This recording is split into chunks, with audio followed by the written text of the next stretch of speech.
কেরোসিনের মূল্য 30% বৃদ্ধি পাওয়ায় কোনো পরিবারে কেরোসিনের ব্যবহার কমানো হলেও খরচ 4% বেড়ে গেল। ওই পরিবারে কেরোসিনের ব্যবহার কী হারে কমানো হয়েছিল? ঠিক আছে, দেখা যাক তাহলে।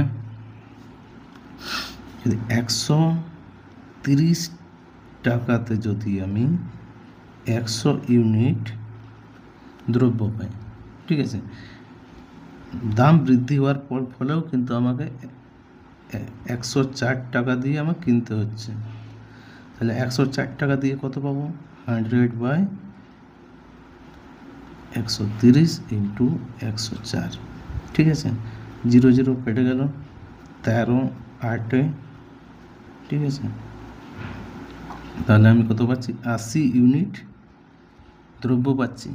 আগে ছিল 100 ইউনিট, এখন 104 টাকাতে পাচ্ছি 80 ইউনিট। তাহলে কত কমে গেল আমার?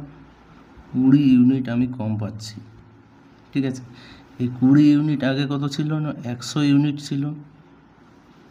এটা যদি পার্সেন্টেজে করে 100 গুণ হয়ে যাবে,